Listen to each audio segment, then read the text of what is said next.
YouTube, welcome back to another episode of nothing. Actually, this is a little small segment that I'll be doing featuring myself, Joshua Schmidt, and Team APS.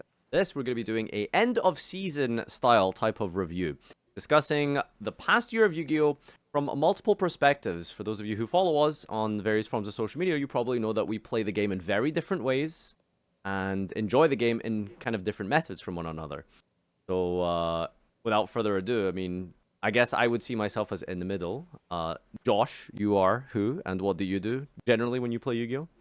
I'm representing the competitive player today, I suppose, which is what I am. I play Yu-Gi-Oh at I hope at the highest level possible, or I try to and have been doing so for like pretty much my entire life. Yeah. Yeah, that is. You do okay. I think. I think there's like a locals you're going to in a couple weeks, right? Yeah. Team APS, of course. You yeah, more huge casual YouTube channel for that's sure. popular with the casual player base, right? Yeah, for sure, more casual. Most of the time when I'm playing Yu-Gi-Oh, like I go to locals like a good bit, but mostly I actually just play a lot of Master Duel. So, but definitely like on the more casual end for sure. That said, though, I have played. I like competitive stints, but mostly casual. Yeah, I mean, you were in the Invitational and you played Exo Sister, and I think you beat Doug or something, right? Or Team. Yeah, it was the other way around. He played Exo Sister, but I so, mean, yeah, you had him against the ropes. the You had him idea. against the ropes.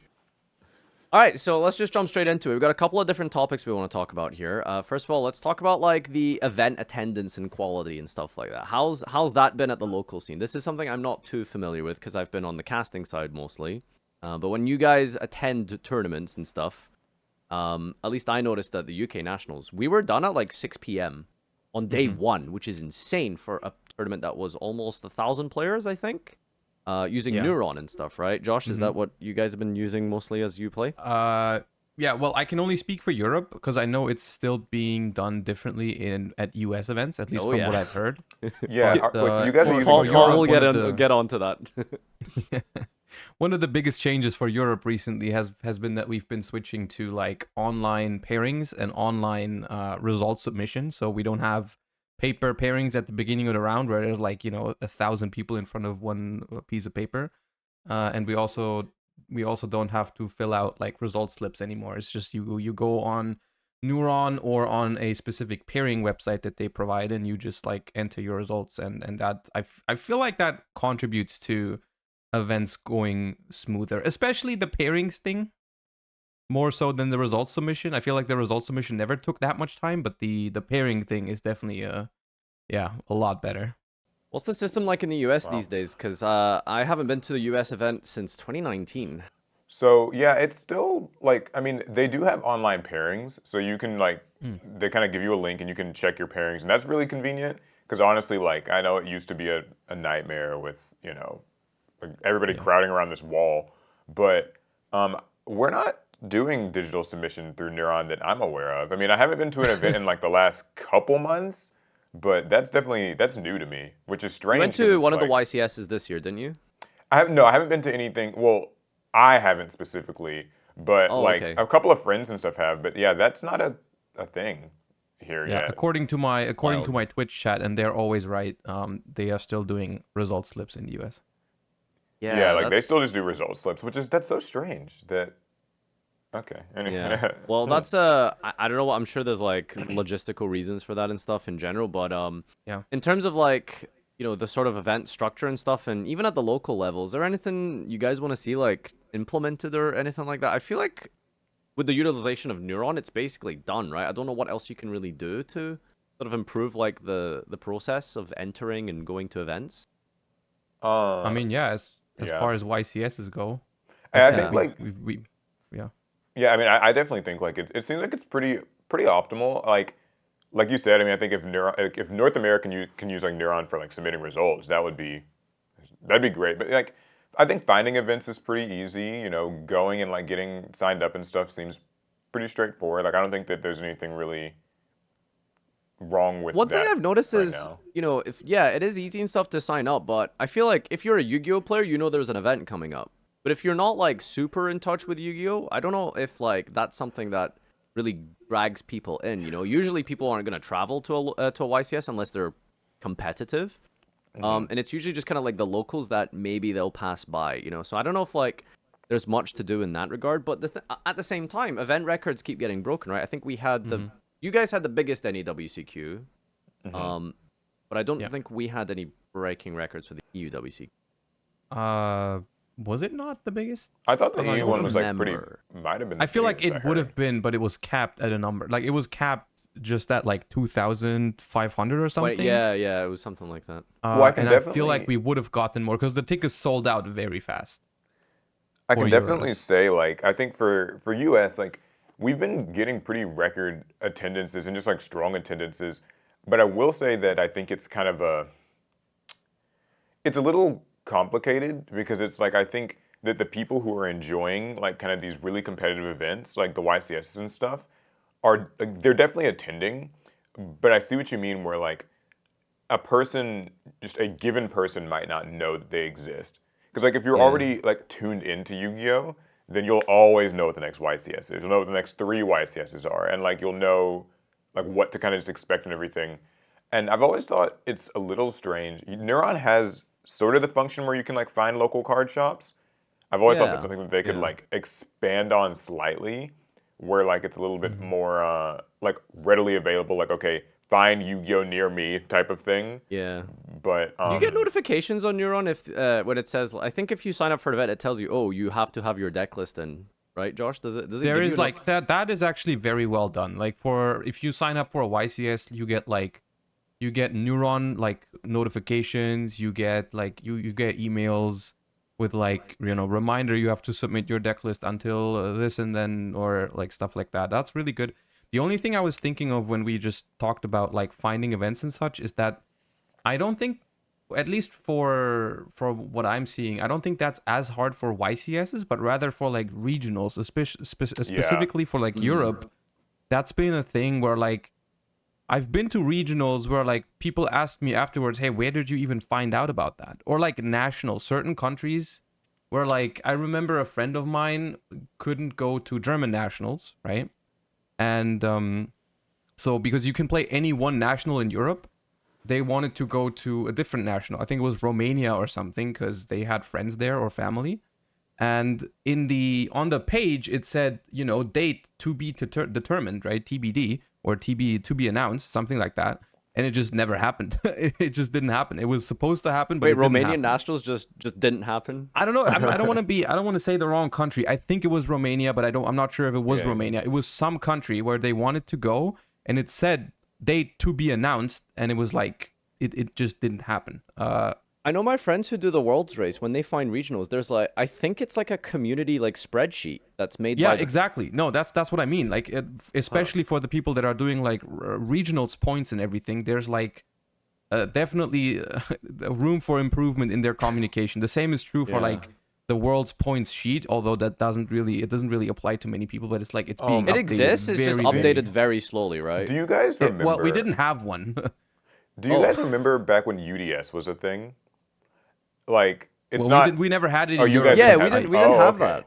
Okay, well, like well, in North America we had like UDS, and it was the most like, and I was kind of doing the UDS like just sort of points race, so to speak, like for a while, and like Oh, yeah, it had a was point so, system. Yeah, it had a point system, so you had to basically just kind of play at like regionals and stuff to kind of ultimately apply. Well, the thing was, to check your UDS points, Konami would just sort of be like, okay, we've updated the UDS points for this like 3-month period or something.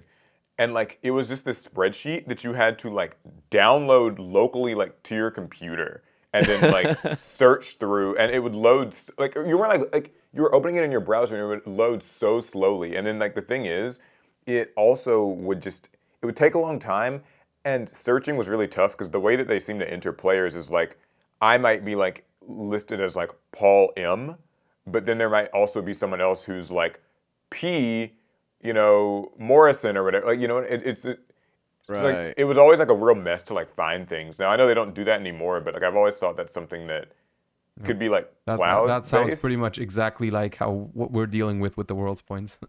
Fair. Yeah, I've never even with the world's points thing. I've always thought the system is really cool, but like I've never. It always seemed like hard to know where you stand. Like, We're gonna within get the onto thing, worlds so. points, so hold that thought. Okay, okay. Because we will be talking about that. But just to like summarize this section, I suppose. I mean, everything has been pretty great with regards to Neuron. I think it's been amazing, and I don't really see what else I would really want other than, as you mentioned, like the regional stuff. Like finding regionals is actually a bit of a chore, especially when you're trying to like line up your schedule, and especially if someone is trying to do the world's race. That's something you really have to sort of, you know, do some calculus for to really figure out the best routes and stuff to attend weekend to weekend. But in terms of next topic, like the card design, format quality over this last year, how do we feel about it? I mean, we had like Darkwing Blast, Photon Hypernova, Cyberstorm Access, and now Dune. So I think like back in Darkwing Blast, was that the first major one of the season last year, right? I mean, I guess sort of Power of the Elements might have been. That was, I think, Power of the Elements is like pretty much a year ago. Yeah, like would be almost right at a exactly, year ago. So yeah. Yeah, what Well, do you guys last think year- first and foremost? I'm more interested in hearing your guys' thoughts on this because I have thoughts, but yeah. About Power of the Elements? Well, I mean, just kind of just the collective of it all. Like, I definitely feel like there's when I hear people talk about it, there's like two camps where Power of the Elements was like it gave us Sprite, it gave us Tier, and like I know like depending on who you ask, that's like either the best or the worst thing to ever happen. Yeah. But like, I think like competitively, I haven't actually heard people like hating the last year or anything. Like most people kind of seem to agree that like tier mirrors were fun, for instance, and like most people kind of seem to feel like there's decent variety in like what can win and stuff like that. I sort of like find myself thinking it's been like a very power creepy year just because like Power of the Elements when it came out like single-handedly just erased Sword Soul and like like just unrelease, which was like they didn't even need a ban list to hit those decks. Like it literally just the decks coming from Power of the Elements onwards were just stronger, and some people don't really care for that. So Do you think Power of the Elements was a good format going forward, Josh?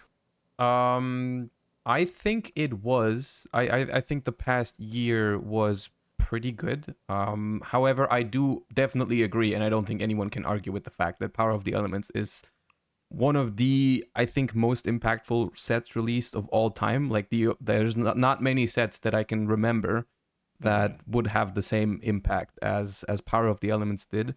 And so the power creep was definitely there. However, I don't necessarily think that power creep is always a bad thing. I feel like it's always used that way, but only because things are more powerful doesn't necessarily mean they're like a worse environment to play in. I think the only there's always some problems with formats. I don't think that the past year had any format that was like perfect. But overall, I think the power creep that Power of the Elements brought us was almost kind of necessary because the format before that I really didn't like personally. And I know people will disagree on that sometimes, but like It was too diverse, I guess, for some people, right? not only that, but yes, also that to an extent. Like the diversity before Power of the Elements was something that was very hard to prepare for from a competitive perspective for events. Because, like, for example, German Nationals last year, I think I played in Swiss. I only played against like different decks except for 2 Sword Soul. Everything else was a one-of, which is like from a just preparing for an event's perspective, it's just like it's not possible. You can't build your deck to beat 11 different decks in Swiss. Or that's actually something you mentioned. Like you mentioning that is like a really good point because I always felt the same way when I'm playing kind of in just a series of regionals like back to back to back and stuff. Is I do like when the format is a little more predictable because like it does suck when there's just I don't want to say it sucks because like outside looking in, diversity is like a good thing, right? But I think that like for the competitors themselves, it's nice if there's like, okay, maybe 2, perhaps 3 decks that you can hone in like your deck building and like your side decking on compared to just like literally every round of a like 7, 8, 9 round event just being something totally different is it's got its ups and downs. So I get what you mean there, yeah. I wanted think to it is- ask you specifically this, Paul, was, when we had Power of the Elements, we had Tier, and then inevitably we had Magnificent Mavens with the Ishizu cards. And at that stage of the game, you are playing Tier Element pretty much, or not really much else, right? And I'm just Yeah. curious, like, how do you do that? Because in terms of those decks specifically, even ignoring how good the mirror match is in general, if it, I I mean, imagine it was a bad mirror match, right? That would be horrible for everyone. But even ignoring that, it's like, how do you feel about their? Well, you either play this deck or you don't play, any sort of semi-serious Yu-Gi-Oh! And it's like, on the one hand, people say, well, casuals shouldn't even care about that because you're not involved in that. But at the same time, it's like, I think casuals still try to, like, enter locals, see what they can kind of do. But then if you're just playing tier, it's like, I don't know how that experience really yeah. felt for you. To me, I think it's so. I think there's this thing that ends up happening a lot where people who are extremely like into the tournament scene can find themselves kind of insulated from like what it is like for a casual person.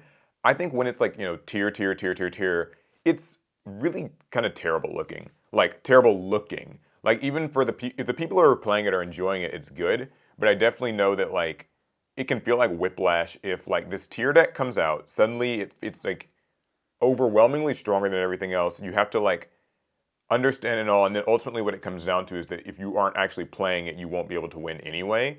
I think that's like it's not a good thing. Like not a good thing for the person who wants to get into kind of the competitive scene or like just try their hand at maybe because there's so many casual people, right, who they maybe go to locals sometimes and stuff, and they want to try out like the regional thing maybe once, and in that way this can be really uninviting. But Yeah, that's I think you one of the know, biggest main complaints for people who are just on the peripheral of Yu-Gi-Oh that maybe want to maybe dabble in competitive but also don't. It's like they're sort of there like, do I want to take the jump to play competitive? And it's like, okay, if I do, I have to watch Tier Limit play for 10 minutes and then I can only play Tier Limit. And I'm just curious, like, do you think oh, there's a compromise at all there, Josh, or I think the compromise is that these formats, if they exist, shouldn't last long, even if they are good, right? Because like that is also a perspective that I was confronted with this time for the first time, basically, because I've played multiple Tier Zero formats, and I remember a lot of them too. Just I really liked them at the time, right? Dragon Rulers, Necros, stuff like that, have been formats that I thoroughly enjoyed all the way through. And this was the first Tier Zero format that I experienced while I was not only playing it, but I was also like a content creator, and I had like people in Twitch chat that I was discussing with, and I just realized like it's not only the competitive player that's part of this this game, right? It's also the casual player, the people that only watch, right?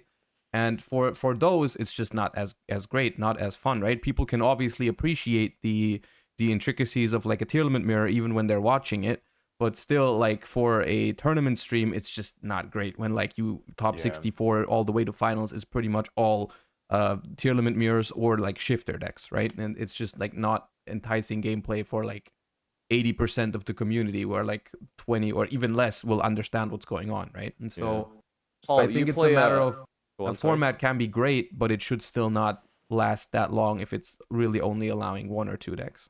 one Yeah, and one other quick touching thing I on wanted to that, I was gonna ask you, Paul, okay. because you play a decent amount of Master Duel, and I feel like this is something that is maybe further exacerbated because of the delay of Master Mm-hmm. Duel. It almost feels like you're playing this format for longer than it actually is because Yeah. we're still in tier format basically in Master Duel, even today. Yeah. And you play a decent amount, and I'm just wondering how you feel about that. Okay, Especially so because you play both TCG and Master Duel, right? Like you've yeah, I experienced this do. for almost a year now. So I will say, so there's two things. The first thing about, like, this is kind of on the last point a little bit, is just that today's, and by today I mean like maybe the last 9-ish months of Yu-Gi-Oh's top tier sort of decks has been, it's especially, I can see where it's especially alienating for a casual person because of the way that tier operates. So it's interesting because the thing that makes tier's mirror mats so like intricate, or part of the thing, there's a lot to it, is kind of that it's highly interactive and so much can happen in both turns. But it's that same thing that for like most just passerby casual players is very obnoxious about it. Because like tier can go from like closed game state to closed game state to closed game state when it comes to like, chains resolving and stuff like that. And it can all be happening in your turn. Sometimes before you're even like really getting going. Like, you summon Yeah. one thing and then like, okay, it's time for Havness and Sheeran and everything else to like kind of just start.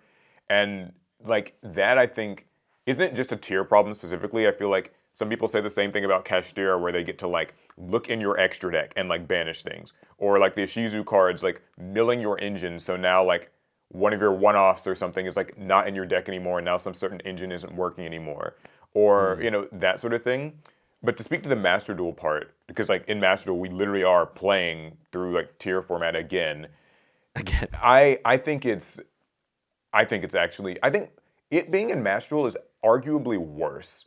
And I say that because Master Duel is something that I think more people can, like, okay, if you're a casual person, you go to locals. Because it's more casual oriented, right? And when you're Right. faced with Exactly. Right, yeah. So like if you go to locals in like real life, there's actually a very real chance your locals doesn't actually have that much tier or that much cash or whatever. You know what I mean? Like you might just be the type of locals that has like 2 or 3, really good players, we'll say, and then everyone else is just sort of playing their thing they like. And so it's not as overwhelming. But in Master Duel, I mean, you're queuing up for game after game after game, and that's where just facing Tier Element like one after another, like you lose one kind of hopeless matchup against it, and it's just very, like, even for me right now, I've kind of just been in what I call sort of Diamond Hell, where you're just bouncing between like Diamond 4 and Diamond 2, and just, how like the Master Duel ranking system and all that goes.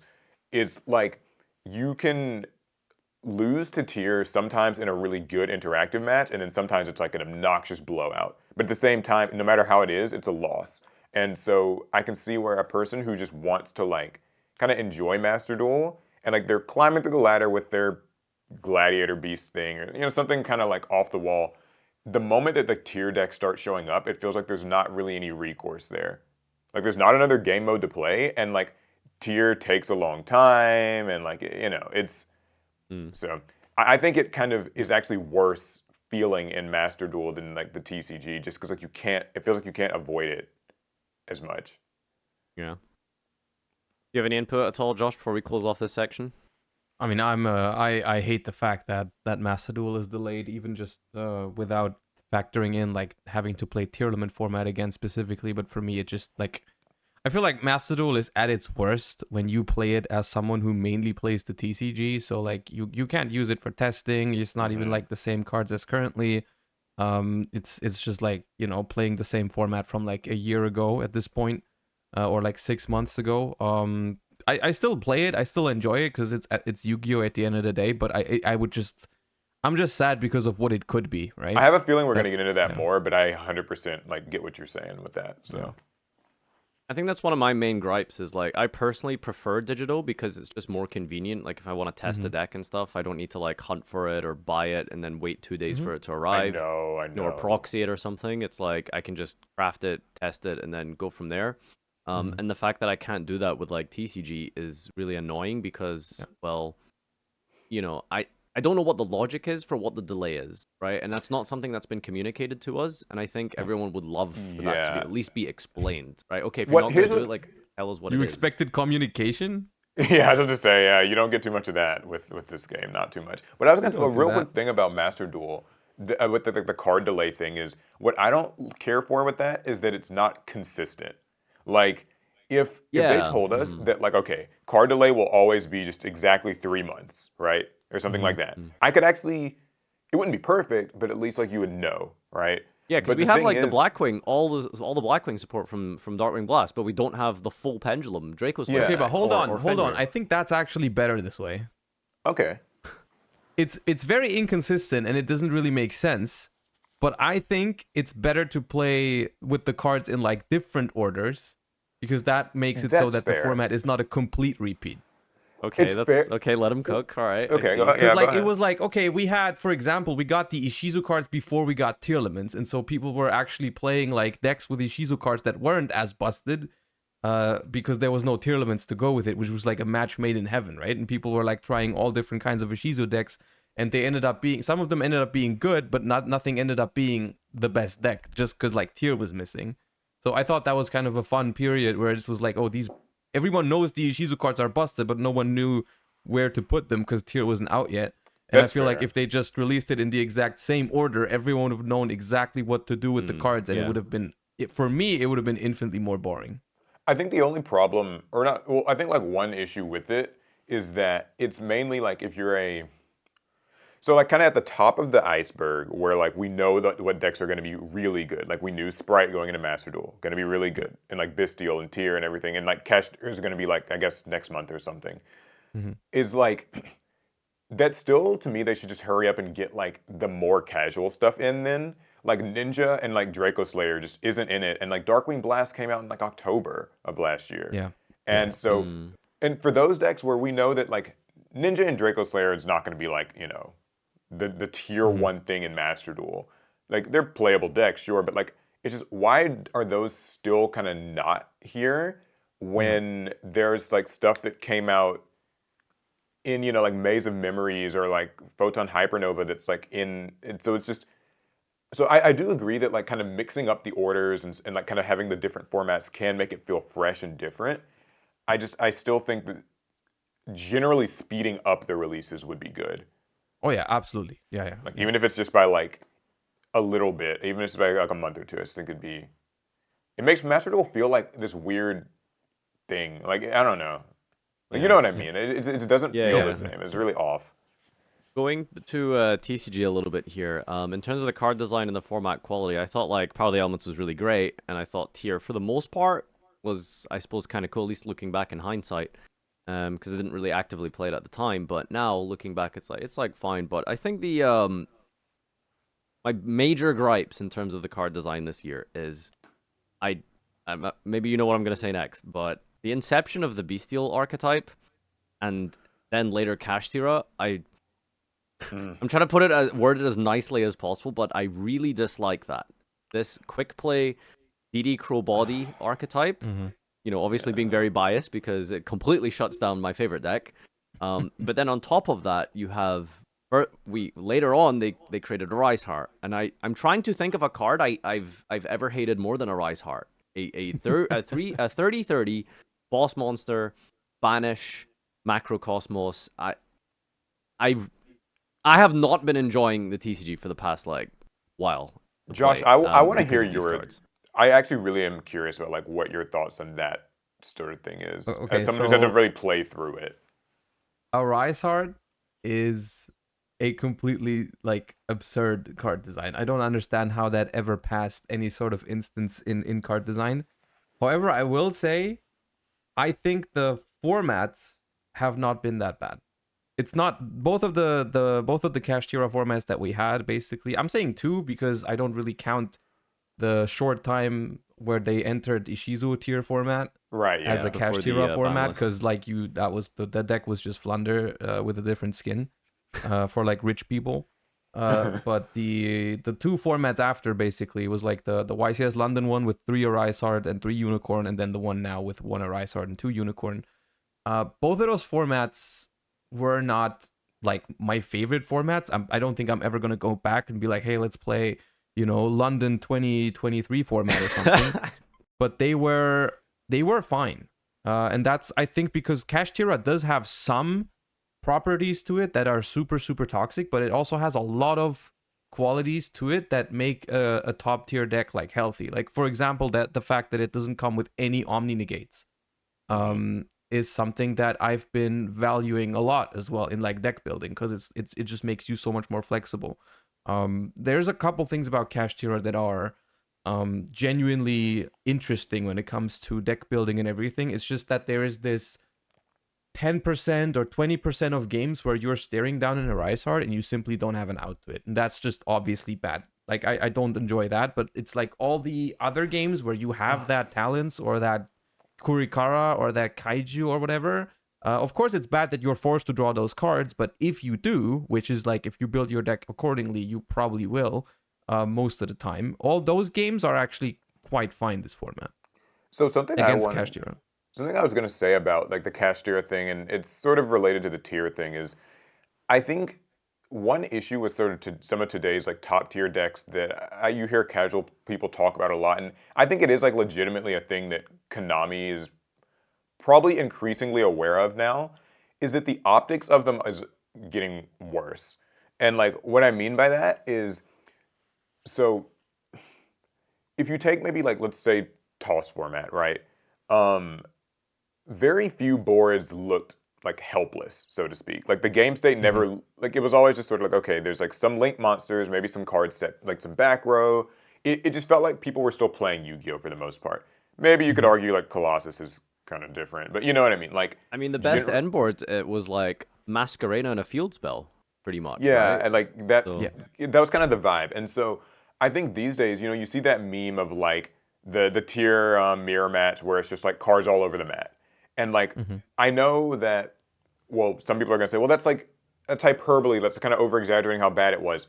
But I'm actually not so sure because like I've been like keeping up with the feature match coverage and stuff. And like, it'll just be like, okay, and then as Chainlink 70 did this, and as Chainlink 80 did this, and then a new chain started, and as Chainlink 70 did this, and 80 did this, and 90 did this, and then you see those screenshots, and then like we go from that to this Kashtira format where it's like the zone lock thing. Like there's the one feature match where, you know, the guy got like all the zones locked out.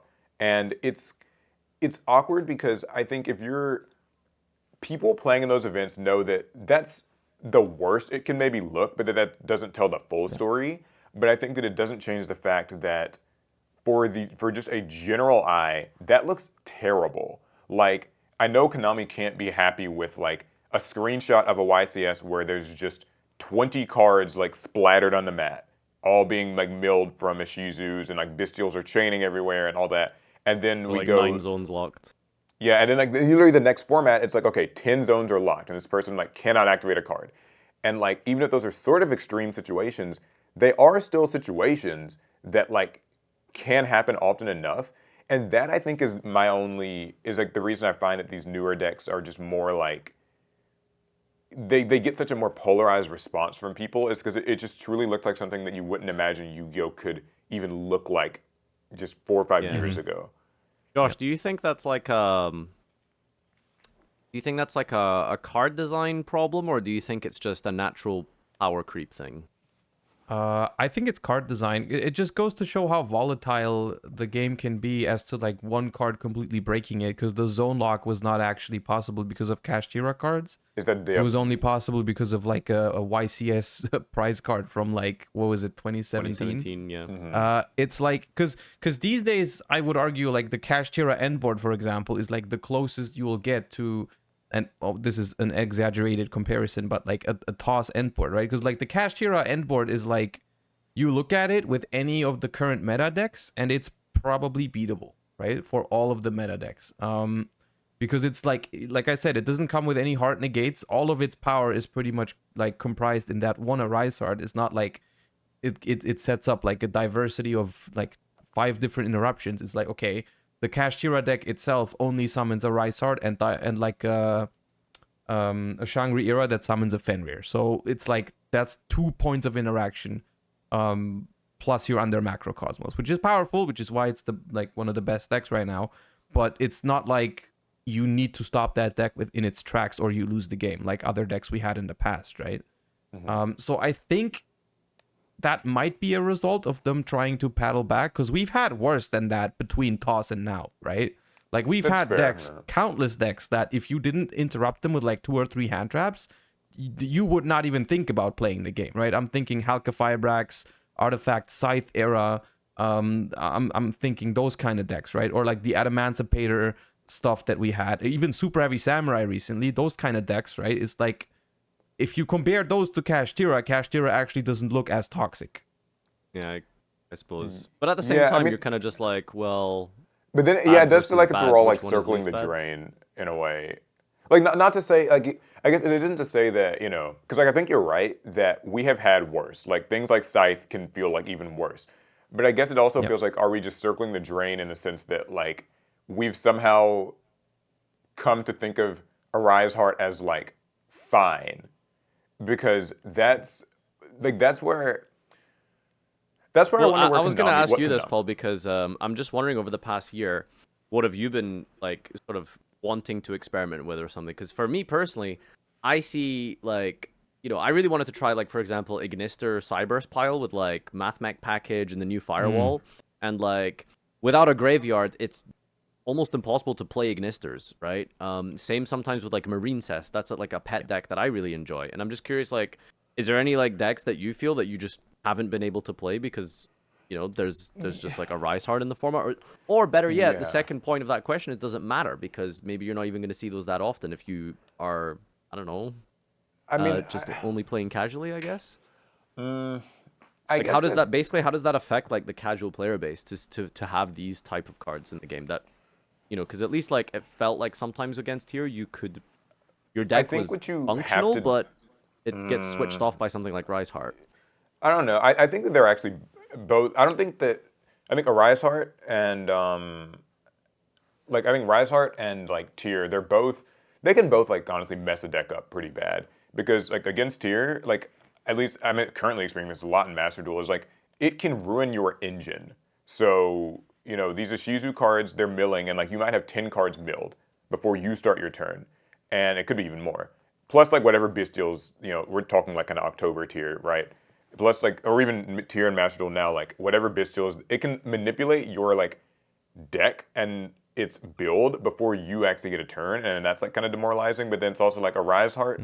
A Rise Heart's strange to me because they put a Floodgate on top of an interruption, and then like also gave it 3k, and it's just like normally like I don't think that it's unfamiliar to like deal with like some hero deck making Dark Law, right? Like it's 2400 attack though, and like, it also doesn't just have like a quick effect like pop sort of thing going on or quick effect banish or whatever. So I think like they loaded it up with a lot of stuff, and it can make it where if you're playing another deck, like for me, some of the decks I was playing just in the past year, like recently there's like Vanquish Soul, and I kind of wanted to mess around with like ninjas and things like that, is just that like you have to kind of find people that aren't playing like top tier decks and just sort of play with them, which sounds like sad, but I mean it's but and I don't want that to come across as like saying that a person playing like Kashtira right now is just the bad guy, but more so that if you want to kind of enjoy like a tier 2 tier 3 thing, you just have to find other people who are playing that and kind of have this social contract almost of, hey, like we're not gonna be doing that thing, right? Because you can have like a really interactive matchup with like, let's say, a ninja deck versus a Vanquish Soul deck. I'm just kind of throwing a matchup out there. It could be like any number of things. I think you can have like a really fun kind of back and forth thing, and the decks can do their stuff, and like no one feels like they get completely shut out because the ninjas and they don't have a way to do that. That's just not like part of the thing. So it kind of gets into that thing that I'm sure we'll probably touch on a bit later of like you almost have to create your own format with like people at locals or with like your friend group where we just aren't going to include some of these decks in it. Like I think of Heart of the Underdog or whatever. I know that's a little bit nebulous exactly how that, because it's kind of locals to locals. But This final section kind of goes into like all of this, right? So I wanted to end off on the the stockholder meeting thing that has become the talk of the town recently. And I think it's a very important thing because even like it seems like the people at least who are invested in Konami financially are recognizing that these long turns that they mentioned about the live stream and stuff like that are maybe becoming a bit problematic, and that there isn't, or at least on the OCG side, there doesn't seem to be like a positive transference between Macedo into playing the TCG or playing the OCG for them. And I'm just curious, like, is there an alternative here? How do we increase player retention? Is there successes with Time Wizard that maybe we can look to really bolster that as a solid second format that people can play instead? Where do we go from here onwards kind of thing? What do you think, Josh? I mean, I think they are. What I meant when I said a Rise Art looks fine compared to like some of the past formats, I didn't mean that the card is actually fine. I just think that the general direction that we took in the last year, although they didn't always succeed with what they were trying to do, but I think the overall direction was, I think they've been trying to design decks that were less auto win going first. They didn't always succeed because I think Super Heavy Samurai, for example, was a major slip up, but that's also something that I think is I feel like the OCG sometimes designs combo decks a little bit more carelessly because they're like, oh, we got Maxi. Worst case, it's gonna have like the win rate can only go that high, like. But then in the TCG, it's not true, right? And so like That's a very good feel point, actually. Like really, I do think that's the case sometimes because like no matter how like they have the most bonkers stuff in the OCG, right? When it comes to combo decks.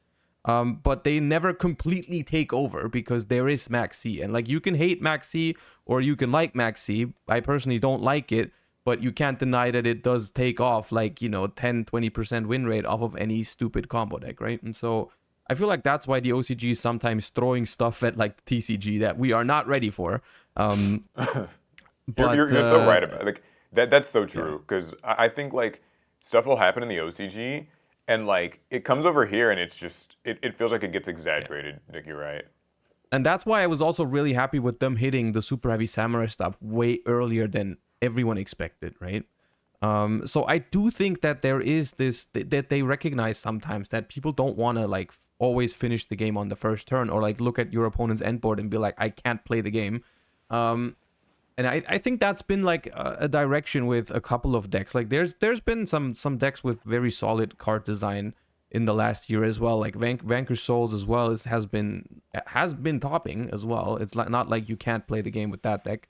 Or like Purely is another deck that I've been I would love liking. if Purely and Vanquish Souls were the best deck because I think they're very interactive. They don't take forever to like set up. I think they're great meta decks. And generally it's been just like I think the overall direction when I think of like last year's national with like all the Scythe, Halka Fibrax, Adventure Engine, all that kind of stuff that I feel like a lot of I think the Adventure Engine as well, I'm convinced is a product of OCG being like, hey, these decks are going to be very strong combo decks, but they lose to Maxi, and for us it just never was that way. So like how do you fix that? Like how do you get a new player to like get involved with all of it? Like, what do you do? Ooh. Yeah, you're asking the hard-hitting stuff.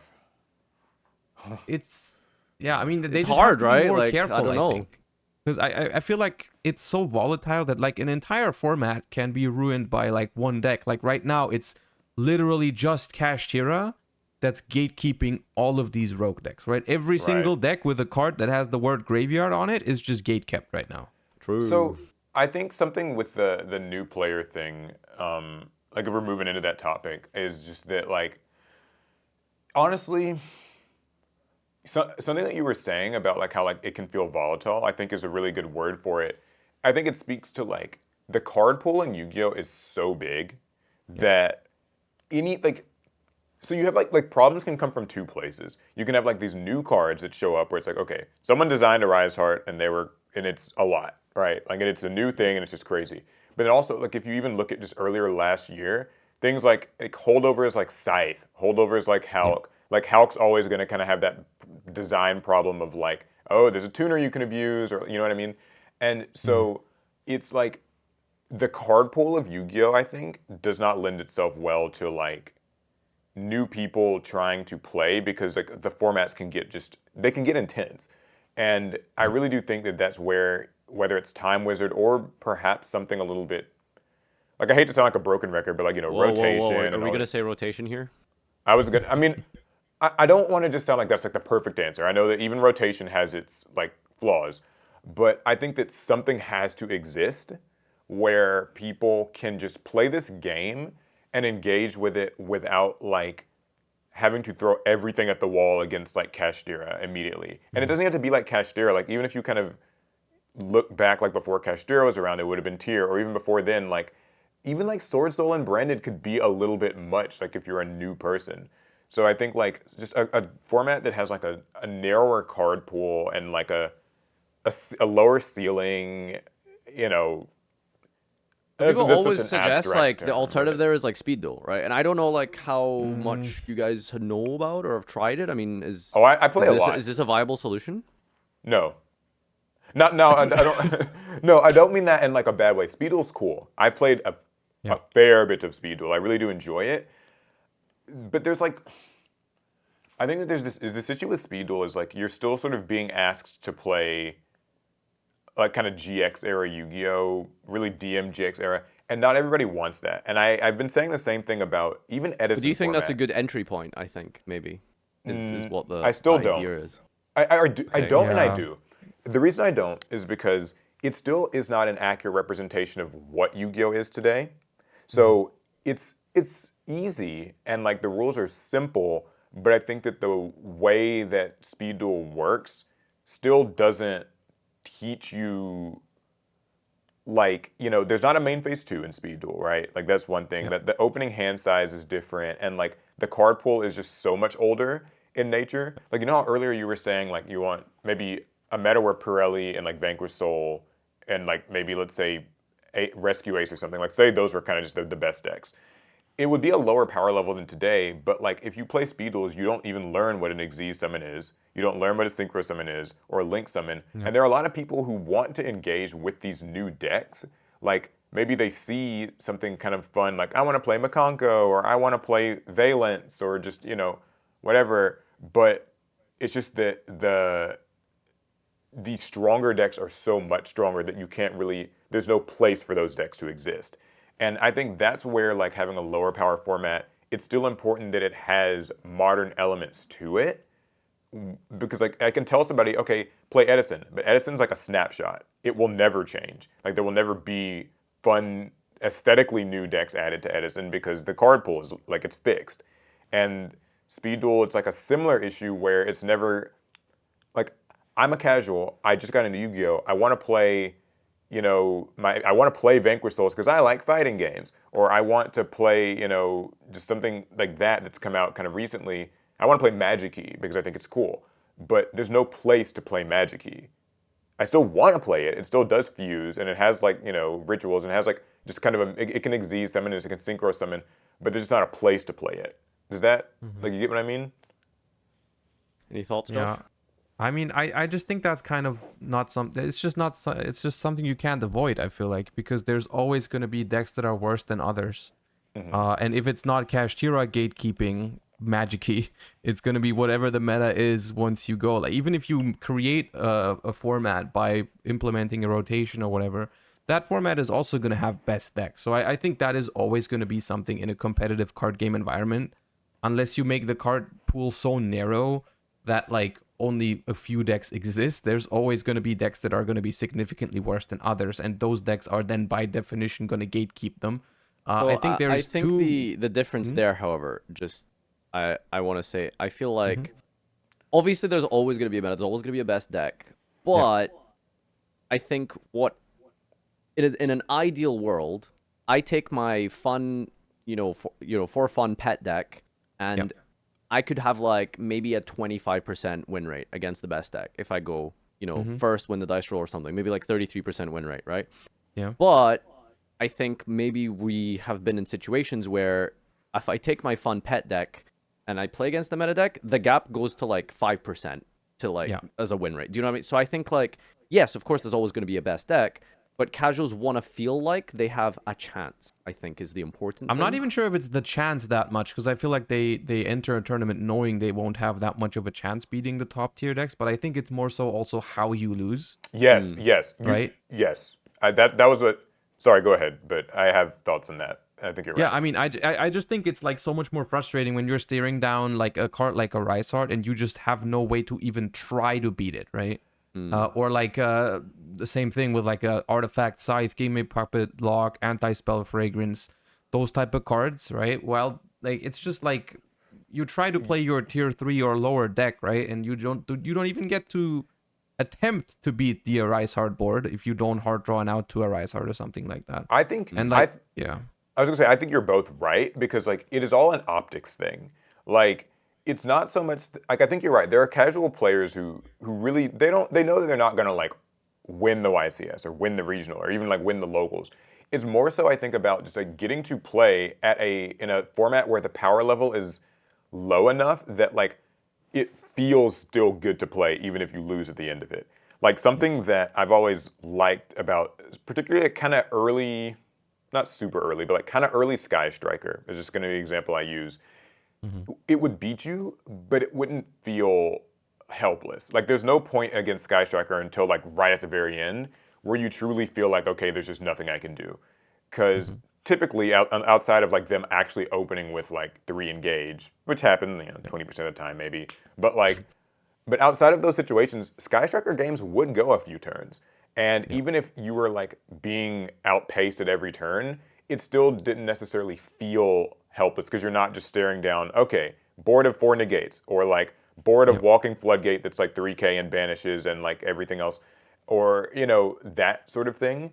So I think that kind of what Farfa's saying that I agree with is just if it can at least feel winnable and like playable, and like the turn isn't so long, and maybe the win rate is closer to like 20-30%, and then also like kind of what you said, where even if you lose, if it feels like the loss wasn't just instant, like lost dice roll, huge boss, I can't play type of thing. Like it just feels like it was. That would be the ideal, to me at least. All right. I think that's most of the important subjects that I wanted to go over. Overall, I think that the year has been, most parts have been pretty good, but I just feel like there's almost always going to be some sort of like really dominating force in any one format that maybe sometimes makes it feel bad. For me, it's been the existence of Rise Heart, for me personally. But overall, I think like it's been like a good year for Yu-Gi-Oh. Master Duel was all of this last year, really. It's been out for like a year plus at this point. And I think like there's a decent amount of transition from Master Duel to paper, but it would be nice if there was ways to have that be improved. And I think Do you have thoughts on that, actually? I don't know if we need to like wrap it up now, or if you no, that's fine. We can talk a little bit more if you want, but basically, I just think like either speed up the format so that it comes alongside the TCG or OCG, or give us alternative formats. Like the festivals, I think are actually a really good idea.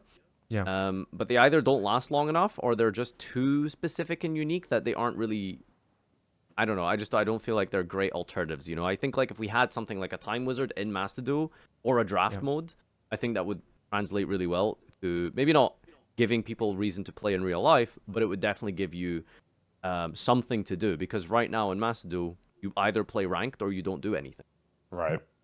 I was thinking like that with Master Duel's festivals, and a lot of other sort of mobile games do this. I don't know why Master Duel doesn't. Even when like the Fusion Festival or whatever ends, let people still queue into it. Like I don't know why they don't. Like I think that would be good. So like let's say the Fusion Festival is like a week or however long they do, like 10 days or something. When it's like live, you can play it and get your rewards and get your new thing. But I think that even when it isn't live, it should just still be a format that you can just like, I'm going to just queue into the matchmaker for like Xyz Festival right now, or like, because that is the equivalent of alternative formats. Like even if they're like some of the events are good and some are bad, but like still, I mean, like they are alternative formats that people could play in. Because you're 100% right. Like if you get into ranked, like ranked's the only option. Casual gives you no rewards. And like playing ranked is fun, but then you kind of hit like platinum or diamond, and then it's just, well, you would know what happens next. What are your thoughts on Master Duel with regards to just something to do, Josh? Because I'm curious, like, you play ranked and you climb, and then, you do your testing for maybe Worlds or something that's coming up, and it's like, okay, well, what do you do next? Like, is there anything to do for fun? Like, what would you like to be able to do? I would like to have, like, my biggest gripe with competitive Master Duel are two things. The first thing is that we don't have any events outside of the World Championship. That's like the only official event that we have. I mean, so far in 1.5 years. But the even bigger thing is that we don't have a real highest rank sort of ladder thingy, right? Where it's like all the other online card games that I've played before have like this highest rank that you reach.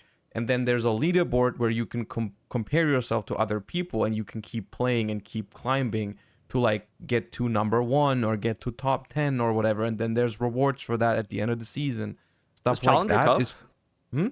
Is Challenger Cup? Well, I like those, yeah, but they're not technically in game, right? They're still like, you have to sign up outside. You have to like join a Discord. It feels like joining just how you would join like an unofficial tournament almost, right? It doesn't feel like an official thing that you join. It is, but it doesn't feel like it. You're 100% right on that. Like Master Duel is so weird to me because I feel like they kind of are like not like they feel like they're like almost afraid of like truly kind of stepping into like competitive game or like esports territory. Does anyone else get that vibe from like? Because I look at like the way like the Duelist Cup works, and it's I don't know how many if you guys like play Duel Links at all, but like Yeah, yeah, so it's like kind of just the same thing. Like yeah. they want you to just grind. Like it's like quality. It's like sorry, quantity over quality. Because when I was, do you guys remember like when they were doing the WCS, like the little qualifiers and stuff, and it was like okay, I remember. it doesn't. Yeah, yeah. He I just- remembers. I don't like the way that they do that because it is strictly a grind. It is just okay. We've reached stage 2. It's just 72 hours to just kind of play. But it does. But even while you you're can playing, sleep like 8. You can sleep like 8 hours. yeah, you can afford to sleep a little, you know. And it's like, but the thing is, why is that not like kind of set up as more of like a seating or like a pool? Like it's like divide people into pools. Make it where the people who earn that world spot, they didn't just earn it because like well they didn't sleep and they just happened to play and have like a slightly higher amount of like net wins. Because that to me, and Josh, like you can probably speak to this more. Does that seem like a does that feel fulfilling? Like to No, absolutely not. No, it was awful. It like is I an just I, don't, I awful think that system's just, qualification system. I don't get it. Like it's they could like no other game really does things like that I know of. Like, I can't think of a reason other than it's the easiest way for them to do it, right? It's the least amount of effort. Just throw everyone into a pit for 72 hours and let them fight for it. yeah. And I really can't think of another reason other than it's probably the easiest one to program. It's I like bet you it's don't just have to net do any game time. matchmaking. You don't have to do any, you don't have to deal with like how many people are we going to have? How are we going to split those up? How does it make sense? You just the easiest way to run it, right? I think it's that just is a net game time yeah. thing. Like it was just we just do it and in that way like everyone just has to be logged in and playing. Like it's because for them I guess that's a win because there's people online I suppose just playing. But I would hear people like talking about this on Twitter and I'm just like how is this system sorry, I'm getting into rant territory, I'll stop. But like it's a weird system. I don't like it much. I've kind of come to terms with this thing where like I've kind of made my peace with the fact that the like top of the top competitive players are not the ones that pay for the game, right? Like we are not what makes them the most money. So I've kind of, even though I don't like it, I've kind of made my peace with the fact that like they won't go out of their way just to make it like more comfortable for like the how many people really did that, right? How many people really did go through like 72 hours of grinding? I don't know. Let it be 50, Right. let it be 100 per region. I don't know. Maybe it's 150. These 150 players are not what makes them the majority of their income. So why would they go out of their way to make it like a better system for those other than just being nice, right? I like it, but I kind of understand that It's they I don't think do the it. biggest one- issue is that there's not really a whole lot of alternative system that would be able to have so many people compete. I think is maybe the issue. You'd have to like make it like a year-long thing, kind of similar to like how TCG does the world's point system, which I was about to transition over to. Okay. What do you think of the world's point system, Josh? And how do you like the German regional? I'm a big fan of a point system in general. It's one of my favorite changes that they ever did because one of my biggest problems was always that you could be as consistent as you wanted to or as you could be, and you would not be invited to the World Championship unless you had a really good day at the European Championship. That was the only way all the way up until 2017 when they finally introduced some sort of system to get to Worlds in a different fashion. And so I'm a big fan of it in general. The execution has been going back and forth, like how exactly it worked between, like, I think it was different every single year up until now. This year, I am not a big fan of the exact execution, although it was a little bit different because of COVID, right? It was going to be... Originally, it was going to be 16 players playing for 3 spots. Yeah. You just had which like, I think is a lot better than 32 playing for 3 spots. Which was like this year, for example, it was I think it was a disaster with like 5 rounds of Swiss with 32 people, and then they cut to top 4, which makes it so that you have to go 4-1 or better. But even if you go 4-1, like 2 of the people that went 4-1 against like the 32 best players from Europe, they didn't make top 4 because of tiebreakers, right? 5th and 6th place both went 4-1 in 5 rounds, and they did not get to play for a world spot because their tiebreakers were just slightly worse than I think the that ones of specific like. problem is like unique to this one because it had to be 32 players. So Yeah. I assume that won't be an issue again. But in terms of like the point accumulation and stuff like that, you know, regionals play a massive part towards it, and I'm just curious if you feel like that's is that like the right way to go? Because you know, some people would suggest maybe we take away the points from the regional completely, or only make them available at opens or something, or nationals and YCSs. I see what you're saying. I'm not sure if it's weighed exactly the right way, because I do think regionals should count, because there's like, we have very big regionals these days. It's like if you win a regional with like 400 people or 500 people, which we do get, like I think the biggest one last season was like 700. I feel like winning a regional like that, I think it should award you some points towards it. You could argue whether, you know, winning that regional should be worth more than, I don't know, with like 700. That's like a lot of points, almost as much as winning a YCS. You can argue that it's not weighed correctly, but I think in general it's fine, especially now that like it was a lot more stressful in like 2017 and 18, where it was like, hey, you get first in points for your country. For Germany, you have to get first, and then you get invited immediately. And then it was just like it was a nightmare, right? Because like people would go to every single regional, and you had to do it too, and otherwise Just you wouldn't have a shot. Even though like I remember like especially 2017, it was like I think I topped every single YCS that year, and I even won Prague and got second in Bochum.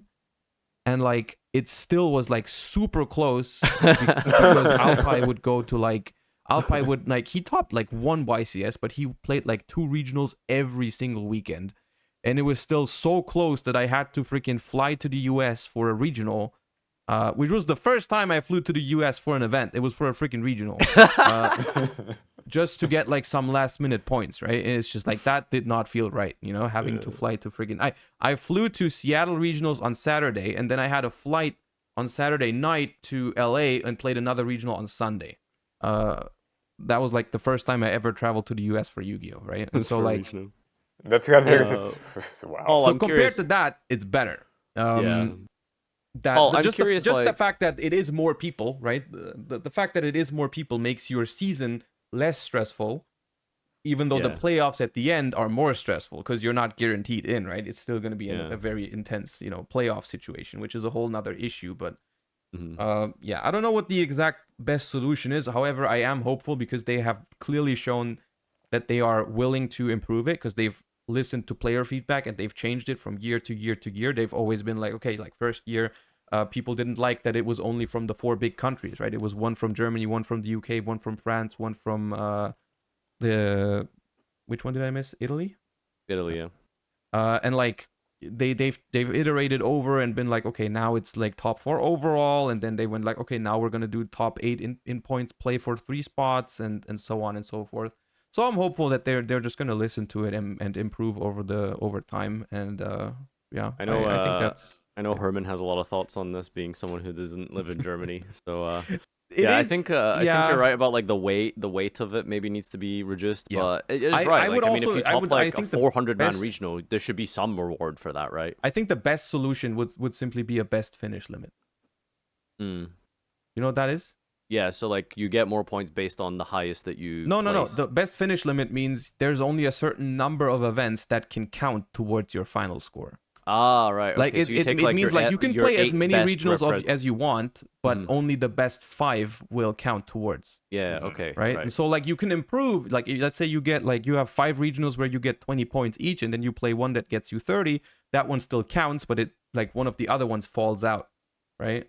And so it would also mean like for people like Herman, who doesn't have many big regionals where he's from, he can just travel to. He does have to travel to Germany probably, but not like every region. Not every week. You know, you just like if you really want to dedicate it to it and you have a couple of good YCS finishes, you can be like, okay, well, I'm going to travel to like 3 or 4 or 5 big German regionals. And if I do well at those, I probably have a very realistic shot, because no one can really outgrind you by just going to small regionals. As long as you did well at the YCSs and you get like a couple points from the big regionals, you are fine, right? It eliminates that aspect of having to go to every single one of them, which is something they do in other games. The best finish limit thing is a very common practice in like Pokemon, for example. Fair. Paul, like, does world points like matter at all to you? Like, when you attend a regional, when you go travel, like for the average player, and I ask this because I'm wondering, like, oh, let's say like drastics, change. They remove worlds points from regionals. They make it exclusively nationals or YCSs. Oh, do we lose like event attendance at regional? Because I feel like the most people at regionals are casual players, right? Well, I think at regionals you don't meet like too many. Okay, so there's that whole thing of like what exactly is a casual player, which I guess that could be its own separate. We'll have to probably just And have that it depends discussion on your another geography time. as well. But I will say, I think if they took the world points out, I don't think it would change regional attendance, but not like in the sense that world points don't matter. Because I think the world point system, like, is a good concept, right? Like, even if it can result in like some kind of chaos a little bit, like you having to like just go to something every single weekend or whatever, I do still think that it's better, because like what Josh was saying, where it's like, okay, your trip to Worlds all hinges on having a good weekend at like the NAWCQ or whatever. Like, that feels almost too volatile, right? Because that just means like a person could win like could like just top at like a number of like every regional they go to, they top, and like they even like day two at like every YCS, like solid results, right? But then on the one weekend of like Nats, they just kind of it spirals out, like they don't do. So I think like the Worlds qualifier thing is good, but I think that it would, if it was removed, most people would not even know that it's gone. Like, because there's a lot of people who just kind of go to these regionals just because their friends are, or maybe they are kind of casual, or like they're just the type of competitor where whether there's Worlds points on the line or not, they were just going to go and try their best regardless. Because like I don't hear a lot of people talk about the Worlds points thing until right up a few months before it ends. Like then you kind of start to hear more people say like, oh, I've been kind of on this Worlds grind, but like it doesn't feel like that's a primary motivator for Yeah. the Like, average when you go to a regional, person. like, do you hear people, like, do you recognize, like, oh, this person's here for the world's points? And, like, how many of those people are there at this Oh, regional because they're trying to get the world's points, right? if Like, I I don't know if not there's that many. like I've gone to places where they're having people who've like traveled from pretty far for like a Worlds points thing, but it'll be like 2 people maybe, or it'll be like kind of just a small car full of people who maybe came down from like 7-8 hours away or something. But like it's tiny minority, like, or it's very small. Like not a lot of people really do it. So I mean, I think that also could speak to maybe Konami doesn't, and I'm not gonna harp too much on Konami's bad communication, but I do think that they don't. I don't know that people know that the Worlds points exist. I might be out of line saying that, but I actually don't think the average person knows what that is, that it exists. Right, exactly. how So it it's works. like I the just people don't think who they are know. attending regionals, like the ones who care about the world's points, you're right, they know about it. But the people who don't care about it and they're going to regional, it's like, well, how much of those people actually make up the percentage of a regional? Is it like 80%? Is it 90% of the people? Now you could Like still argue those are that's the like a people that thing. weren't gonna like win anyway. Like they were probably not, gonna be at the top spots regardless. So like so maybe them not knowing is not such a bad thing because they weren't gonna be in contention for it to begin with. But I do still think like Konami could probably afford to let more people know exactly how it works and that it's like a thing. And I don't even know if they said that, I don't know if it would change it. I still think people would just go because they want I to go. think people and would that's it. still. I think people would still care about it. I don't know how many it would actually drive to go to regional, but I don't think there's a 1-to-1 correlation between people that actually grind for points and people that go to regionals because Worlds points are a thing. I think even just the impression of there being a healthy competitive environment in a game, I feel like drives people to compete in it, because it's like, Yes. even Yeah.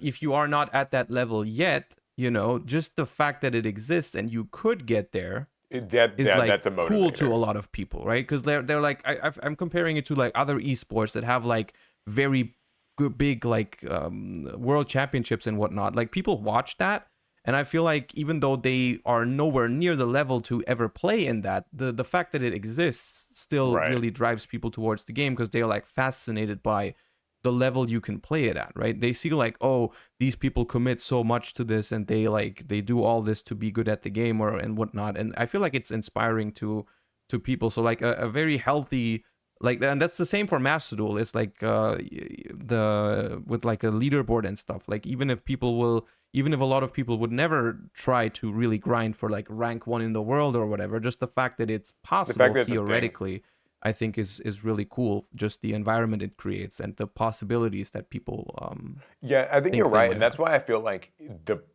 the specifics of the world's point system is far less important than just the fact that regionals Yeah. are happening and people are playing and like, competing. Because you've been like playing so long, like all of us really have been playing so long that we may not like fully appreciate. There is a rush to going to like your very first regional or whatever, of just like seeing everyone like, it's so much different than locals, or it's so much different than the kitchen table type of meta game you might be used to, where it's just like a lot of people, everyone's leaving cards, everyone's trading, like everyone's like talking, like kind of meta, and like there's it's just a different feeling compared to like, so I think that in and of itself can sell the appeal of a regional maybe more so than World's Points or something like that. The main point I was trying to get at was like, I think people are going to go to regional just for the sake of going to a regional, right? I think like the majority of attendees at a regional want to just go there and play, right? Rather than World's Points. So that kind of begs the question, do we even need the World's Points at the regional? But I suppose, as you mentioned earlier, well, it would feel really bad to win like a 500-man event and all you get really is like a box and a mat, right? So yeah, I think there's a good sort of middle ground there for, like you mentioned, like there's the best finish. You could have like just a higher weighting amount of points for YCSs compared to regionals. There's like, I think those are probably like the main two solutions for it. which they also did, by the way, already. They did already. Yeah, they increase the did points buff you get it for by YCSs. a bit, but I mean, maybe you could go even further Yep. for sure. All right. I guess like maybe like the final topic that I really wanted to end on here, because we've gone on for quite a while here. But I mean, there's just like there's so much to talk about. There's so much, I suppose yeah. would be maybe how have banlists been for the past year? Because this was the year that the system changed from a date to no sooner than. We still don't have a communication on what the logic is and stuff. Because OCG do, Gosh. we don't get that. There's a whole lot of things to talk about here. I want to hear Josh's opinion on TCG because I'm less informed on that front. Like I have opinions, but not as informed. Tell us, Josh, what's the issue? So I don't even want to get into the no sooner then because I hate that. But Same. Yeah. I don't know. Well, it's not even no sooner than now, right? Now it's a What few is it months. right now? It's a few months from now. A few months. Yeah, I just like you might as well just not put anything there. I don't know, like, but I'm trying to think. My biggest gripe with the ban list is that I feel like it's very very frequently just a little bit too late on things. Oh, that's interesting. I've had the same impression. Did you see how late they 'Cause- banned Scythe, for example? Yeah, and how late they it's just banned like- Stormwind? I genuinely sometimes ask myself whether they actually want those cards in the game, and just see how long they can get away with it before people like genuinely quit the game because of too many of those cards existing. But I feel like it should way more often be like done half a year sooner, and we Proactive. wouldn't be complaining as much. I don't know. Maybe it's just like we would always be complaining because Yu-Gi-Oh players love complaining. But I don't understand why there almost seems to be like a fear of banning cards in Justified, even though I feel like it would be, the fear should much rather be like, what happens if we don't do it? What's the risk of if we don't ban Scythe? So I have. Right? Well, sorry. Are you? I had a thing on that, but only if you're done first. Yeah.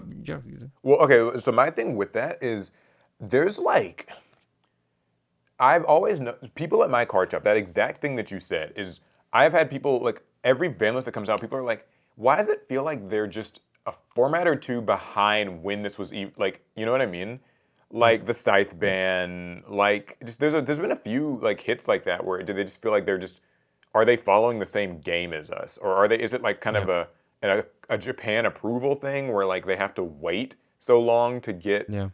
and I always wonder about that. But then also I think Konami has this new approach to ban lists that they've been using, maybe I want to say the last few years perhaps, is like where I think they want it to be on the players to just ride it out. Like, we're not going to ban this card no matter how much people complain. We're just going to kind of let it just, you guys figure it out, adapt, figure it out, like deal with it, grow through it, whatever. And I'm not saying that's like a good answer all the time, but it just, I get the impression that maybe that's where their head's at with it, where they're just like, Scythe exists, and like we're going to let it exist until players feel absolutely hopeless, and then we'll finally like get rid of it or something. Like, because there's been entire engines like they didn't hit like I thought they were gonna like kind of do more with like hitting the adventure engine, but it just sort of ended up fizzling, Yep. And so maybe that's what they hope will happen with some of this stuff, is that it just kind of, the players figure it out and just get through it, and maybe it goes away. I just wonder what their justification is, because like I always hear it's like the first argument you always hear is like, oh, it's about the money, right? But I think that a lot of the stuff that people have been playing is they would have still played it, right? We would have still, like, people would have still invested in stuff like Sword Soul or Despia or all those other decks if they banned, like, for example, D-Barrier, right? Or Anti-Spell. Anti-Spell is like one of the biggest things that I just don't understand how it's been around for so long, right? And it's not My even, theory it's not with even like those those kind cards of are like cards the stuff that's selling cards, right? Correct, At least in my opinion, I feel like no one has ever picked up a deck because of Anti-Spell or D-Barrier or whatever. So I don't know how that can even be the argument. My conspiracy theory with that is cards like that help people get wins. No, I don't think that's a conspiracy. I've been saying that too. I've been discussing about that as well. Where like, I feel like they want cards like that to exist. Have you noticed that like, this might just be the same conspiracy theory that you're basically saying. It's really not a conspiracy. It's just like, I think that they are far less, just historically, they are much less likely to hit defensive natured cards versus offensive natured cards. Like, and again, not saying that's like the best solution, because I don't like anti-spell fragrance or whatever, but I find that they, like, everyone's like complaining about floodgates all the time. And like, justifiably, they're pretty annoying, but it's like, Konami seems so unwilling to hit floodgates. They seem very unwilling to hit like your D-barrier type cards. People don't like D-shifter, but like, it seems like they're much more forgiving of trap cards and like kind of just answers to problem type cards, as opposed to the alternative.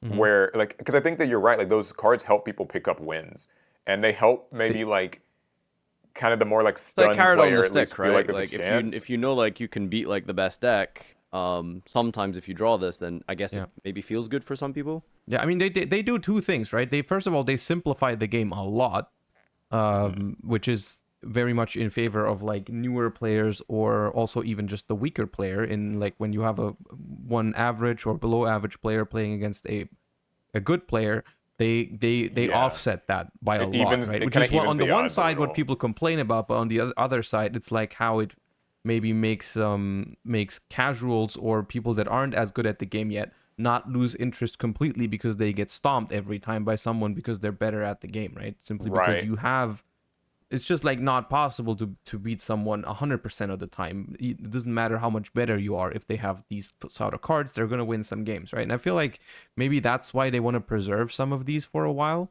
or maybe even forever. With that though is like, there's sort of this inflection point where the top decks and the top players are able to abuse these cards like even harder as a result. Yeah, I mean that's where it becomes problematic as well. Yeah, again, that's where I'm not sure what Konami thinks about that. Because, like, I can use D-Barrier. Like, if I'm, like, kind of, I'll call myself, like, a mid-level player, right? And, like, D-Barrier can, like, help me kind of slow down this meta deck, and I can, like, beat it sometimes or whatever. Yeah. But then it's, like, but top decks can side in D-Barrier and stuff, and it's just, like, God, You know, when They should make a ban list that's different for people that reach like Yeah. 100 worlds points or something. Yeah, Like so at it's that like- it's point, like- you're it's not like, allowed okay. to play D-Berry anymore. exactly like It's over for you. so Josh is just not allowed. Like, you're not allowed to side in D-Berry. You're not allowed to side in it. Yeah. I can because I like suck, but you can't. And because that what they because I'm like, what does Konami think about that?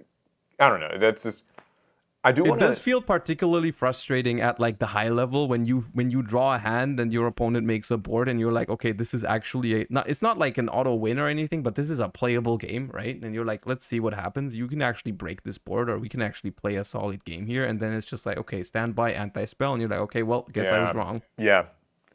I also, Farfa, I wanted your opinion because you stream a lot of Master Duel kind of stuff. Like, what do you think of the Master Duel ban lists? I don't know how much my anyone's dude, been kind of following that. Master Duel ban lists have been very much kind of like, oh, okay, whatever. You know what I mean? Like nothing has really. There's two things about the Master Duel ban list. I think the one good thing is that they have very, very regular ones, like once a month. I'm a big fan of like regular ban lists with smaller adjustments. I think it makes it more like fresh, and they have a much better like opportunity to slightly adjust things. And I'm a big fan of that. However, I'm not a big fan of the way they've been doing it. They are doing it in a very OCG fashion, which is something that I've always like been like, Kind of saying stuff against. shaving slightly away at consistency. It's and, like, just that slap they on the do these wrists small consistency hits, which I think is just the most awful thing when you just look at it from like a game design perspective, right? You're looking at like tier limits, and you're like, okay, well that deck is clearly too powerful. So what they did is the deck actually still can technically do everything it did at full power. Like all the cards are still here, except for instant fusion and terraforming. But like in its core, like the end boards can still look exactly the same. The way you get there can still be exactly the same. But less often. all they did is just everything is limited or semi-limited. So it's not about what the deck can do. It's just like how consistently can it do it, right? And so like. They didn't actually change the power level, they only changed the consistency, which is just like, you don't win against Tearlament because their deck got weaker. You win against Tearlament because like sometimes they break. And that just doesn't feel rewarding for the player beating it, and it also doesn't feel good for the player playing Tearlaments, as opposed to doing something simple as like, I'm gonna ban Kid Kolos, so they now have to actually think about how they're gonna like get to their end board. Like it's just a lot harder, even if everything is at max consistency, right? So something about that is like, I know, yeah, they take this kind of OCG approach where it gets just these like small little hits, and it almost kind of feels like the Master Duel ban lists have become a bit of a meme, or like they just come out and people are like, what is this? Like it's like hitting these random cards. Silva is banned. I did speak to it just feels weird. I spoke to like some people who are like kind of just in like mobile competitive game design, not like Master Duel devs, but just like, and something that they said that kind of sheds some light on where their thought process might be. I don't 100% agree with it, but like I get where they could be coming from with it, is that their goal is just they're only focused on like win rates. So it's like if tier has like a 60% win rate, and they kind of have their standard deviation of like where they want win rates to fall, they just need to like shave it down enough to get it to like 58%. And once they just get it right there, they're satisfied with that. It isn't really much about the quality or the experience. It's just about the raw they are not. numbers. They're completely not taking. So it's just like, oh, if we can just put Celiac at 1 and like all these things, and I think I get it like from a statistical point of view, like it kind of makes sense, and I know that they do want people to not feel like no deck is like there's like a deck that's like unplayable, because like once Kid Kalos is like banned, then to a new person who gets into Yu-Gi-Oh and they're like, I like Visa Starfrost lore or something, then they see like, oh, I'm gonna build all the Visas decks, it'll be fun. Okay, I built my Scareclaw deck, I built my whatever, and then they get to tier and it's like there's a card that is just outright unplayable, then it's like feels bad, I guess, for them. So I think that could be the direction that they're going in when they're trying to design these lists. I do not like it because I think Farfa, you were just saying, the player experience, like game-to-game experience, feels barely any different. Because like when you lose, it's like you said, like when you lose to tier, you're still going to be losing to the same thing. Or like Branded right now is like really popular too, and like they hit Branded Fusion to 2, but like it doesn't, like Yeah. That deck can get to Branded Fusion so like readily and consistently, and they can like always recycle it and stuff. So it's a slight hit, and I think that they need to maybe consider that the average player won't notice these changes, and that can still make Master Duel just burn you out the same way. Like even if the hits happened, the decks are still just as annoying to face, on average, still at least. It's I just think a very my weak reasoning. biggest gripe overall is really just like, in terms of like the consistency issues that they kind of just create. And I guess like I kind of prefer like the TCG ban list sometimes because it feels like honestly sometimes I kind of wish that maybe they go back to 6 months just so that we have more time to develop a meta. Oh, so maybe- you feel that way too? I've dabbled with the idea. Like I think that 6 months could have some. So the thing is, it benefits. depends on the product cycle, right? Because sometimes, it's been 4 months we've been playing the same decks. Do we need a ban list? Well, actually, there's like a new set coming out in like a week, and that just fixes the format anyway, right? Like that's what happened with Sword Soul and Brand. It's like people were complaining about it for so long, but like, yeah, I guess we could put Moyi to 1 or something like that, but we're getting Power of the Elements. So like, do we need to hit these decks? No. I mean, well, maybe something like a 6-month ban list would be good again. I do agree that the TCG ban list is by far the best one out of the three. I think the mentality. I actually think that the TCG people behind the ban list have a lot of solid like ideas and do a lot of things the right way. Not everything, I don't agree with everything. Like for example, them keeping floodgates around is not something I agree with, but for the most part, I agree with a lot of their philosophy. I don't know exactly what the issues are. I think it might be an issue of they do stuff too late because they need to wait for approval. That might not actually be on them. In terms of release schedule, though, I think the ideal world would be to have more frequent ban lists, but like normalize not doing as much, right? Okay. I think so the they problem have with the that would be option. because it's a paper game, right? I think maybe that's why frequent changes is maybe worse for paper. Yeah, that's true. If it's frequent changes would be logistically harder to like kind of follow and keep up with, because like Master Duel consider will force you to not run these cards in your deck or what, you know what I mean? Okay. But I guess like no, on get that. paper it's different. Yeah. But I do agree though with the idea of like the TCG could have. Do you guys think we need to go back to just dates? Like, do we think?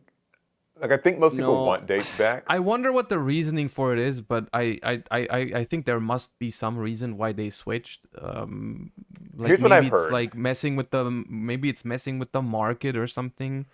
I can tell like- you what I've heard yeah, through like okay. kind of just the grapevine of it is just it's like an approval thing, because like I know they have to get Japan has to like okay everything, every little change and all that stuff. But also it's a like with the set dates, they had to I'm trying to like find the right words for it. Like there's this obligation to make a list on a given date, even if Yeah, said no, I get format. And so I think Yeah. those are kind of the two things that that just made them be like, okay, instead of promising people lists on these dates or even whatever, we're just gonna just do it when we want, and that way Yeah. it can just we get a little bit more freedom, and like we don't have to have that situation where it's like, okay, there is a new product on the horizon, but we still have to release a ban list exactly a month before it, and so players are expecting us to, hit things, and it just like it's because like imagine if they'd hit like Sword Soul and Despia, but Power of the Elements wasn't even out yet, and it still wasn't going to be out for another like month and a half, and then like now you just have awkwardly nerfed top decks. Yep. So that's that's I like get just that. so I don't know. I'm not even saying that that's like the best idea, but just that it's something. I can agree with that. I do, however, think we can do it that way. However, I think it comes with the responsibility of like if you leave us in the dark when you're going to do it, and we just kind of be like, oh, you need to trust us to do this stuff just when it's needed to. I do think it comes with a little bit more responsibility of then actually doing it in time when it's needed. Because I Right. think that's the main thing that's changed since that implementation has been like the ban lists have not been there exactly when we needed them. They've been like months was a little late The or changes were something. like late. One right? last quick question for you guys too. Patch notes, yes or no? Is that something that you guys think that like should? Because I've heard mixed that's what I thoughts. was kind of referring to. I would be okay with having a cycle of like them releasing a ban list every 2 or 3 months, But then also I would be okay with a press release like, okay, here's normally we when hit we and would drop a why. new ban list, but we're only going to have one change on it because we think the format is fine right now. Right? That is something I would be completely fine with. Like that's what they do in Master Duel basically, right? We get one every month, but sometimes they just don't do much or anything at all just because format's fine right now, right? Well, because and see something that you said that kind of is why I asked is because like, okay, so you were saying that if they're going to be kind of vague about ban list, then they need to be responsible and like let us trust them, right? Because we're gonna have to like trust that they'll do a good job. And I think that patch notes could go a long way in building that player trust. Because right now, when like a new ban list drops, you get all these like swaths of opinions about this is a terrible list, this is a great list, this is like why they hit this is so weird. And because we don't get any indication as to why things get hit, we just get told like, all right, here's the list, have fun, right? Like figure it out. I think the And I biggest gripe really is like if you have like explanations, then the explanations become very kind of easy to debunk. Yeah, and people will then you take them out of start context and then like start. Yeah. Yeah, But because I still, mean, I like, think, you know, like- what was the logic with Scythe, right? I think it would probably be something along the lines of, oh, well, this card completely shuts down games and no one really gets to play, kind of thing. And it's like, okay, well then why haven't you banned X, Y, Z card, right? Yeah. And also, why was Scythe around since 2014? Yeah, so it And really just sort of, you know, I think if they start making explanations, it really starts to open up a can of worms, I think is the biggest problem. Did you know actually that, you know, like you were saying earlier about Konami communication? I actually feel like that little thing there, taken to a bigger degree, is like why they just don't communicate. Because like, Yeah, I mean, they did it think- once before with the blog post, right? They were like, Yeah. it was just before the release of Insectors and stuff like, I think, right? And they Yeah, like, around that destroyed time. plants or something like that. You know, they tried making a blog post and explaining it, and then people were furious, and then there was a lot of like Madge people and stuff like that, and then they just never did it again, right? Because of the way the community reacted. And today it would be like even worse because like Yeah. if anything that they say, like, you know, you've got like streamers and you've got like YouTube, everyone's gonna like mock it and meme it and like take it out. And I'm not saying, but like it's gonna be like that with like any game and Yeah. stuff. But I think Konami just doesn't want I'm not Even sure if more it'd of be it. that bad if the reasoning was actually solid. sound. Well, Yeah. I mean, that's the problem, right? The reasoning would have to be solid for it to. I not mean, be- yeah, Well, okay, what it okay, is well, is- but that's another problem, right? I mean, Yeah, if you exactly. make a reasonable ban list and you make reasonable changes in time and you provide explanation on top of it, I mean, people might disagree with your explanations, but like They have to at the end of the respect 'em. day, as long as it's reasonable, like Well, do you know what I think like- it'll take? It'll take being reasonable for a long time. Like you have to build the trust. Because like, okay, Yeah. if they It feels started, like they try it once and then they get a little they bit of backlash and they just stop trying. yes, It- and that's the thing. It's like you have because like if a ban list comes out and like let's say we're kind of due for one in like about a month, right? And so if this ban list came out and they were like, all right, we're banning D barrier and like something else because like D barrier doesn't let people play, and then like Farfa saying like in the next list, people are gonna be okay. So D barrier didn't let people play, then why is so and so still legal? And like I almost feel like what they had to do is like for a full like year or two, constantly give like consistent dates and explanations, and eventually we as a community will grow to understand what their general thought process is like as a whole, not just on a format to format basis, but like big picture what Konami kind of tends to do. And I think that you'll then build player trust to a point where, yeah, someone's always going to kind of meme it a little, but like people won't be so, it won't be like such a pit, like just a pit of like flames and stuff where everyone's just like, this is unfair, Konami's lying, you know, all this stuff. So, but like I you mean, said, if like they I think released an Konami's- article tomorrow explaining what they thought about floodgates, right? Like, you know, like we understand that they can take away the fun from some games, but like they make the unfavored duelist take away the games, and we think that's very exciting and important to grow people, like to let people go into the game and still beat people that are already more experienced and whatnot. I wouldn't personally love that. They But at least it's an explained it that way. explanation. I wouldn't agree with it like on every aspect, but I could respect it. I would stop asking for like banning that certain floodgate every single ban list. I could stop like you know. Yeah, like I think like that's sort of important. I do really so. want to wrap this up because we've been going Okay. for a while now. Oh, okay, yeah, This has sorry. been very We just productive. like talking about Yu-Gi-Oh! Apparently. I know, of course. Well, so I just wanted to like finish up, I suppose, by maybe saying like this has been like a year in review sort of thing. We didn't even get to Mm-hmm. touch on product, for example, and it's there's just so much to discuss. Maybe send off here with I guess maybe favorite changes or things that have happened over the last year and what you would like to see improved. You want to start, Paul? Favorite things, like TCG side, I think that products have generally been good. I think events have generally been good. It feels like nothing's been like so bad. Like I don't think there's been any major failings. I think if I'd say one thing I'd want them to maybe improve is just communication. Like a little bit of communication goes a long way in a game like Yu-Gi-Oh, where like you've got so many people. I think a little bit more communication would be good. And other than that, I mean, like, I kind of want to see just Master Duel come into its own as more of like a proper competitive game and like a proper game to really offer you a lot of ways to play. I know there's like a billion ways they can do that, but I hope that that's like the two things I want them to focus on. Make Master Duel more like fleshed out, and on TCG side, just talk a little more. Like, talk to us, Konami. All right, Josh. One of my favorite things in the recent year, I know you've written it down as a potential thing, but we haven't really talked about it. But I've been a big fan of the Time Wizard stuff. I don't want to open another discussion. We can talk about that another day. But I'm a big The good fan thing is of, we're all going to of be Edison unanimously in particular. agreement with it, right? So I love that. I love Edison. I'm very happy that we are getting more like official tournament support for that. I think that's great. And another one of the things that we also haven't talked about is like the budget that stuff is, like budgets for like newer players and whatnot. I think the reprint policy in the last year has been getting better. Mm-hmm. I feel that way. But we don't have to. That's probably another discussion for like 15 minutes or something. But I think it can still be improved though. That's what I wanted to say for like an outlook into the future. I think there's a lot of ways to make this game lucrative for them without having like €80 format staples or whatever, and having like cheap options as at least like tier 2 decks.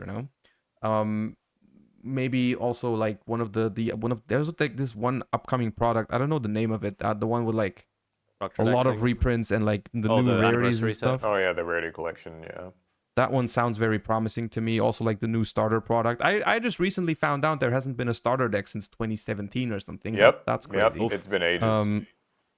So yeah, things like that. I think we're on the right track, but we're not quite there yet. So I'm very hopeful for what's to come in that sort of direction. Yep. Awesome. Yeah. I mean, for me personally, I think everything's been really great for the most part.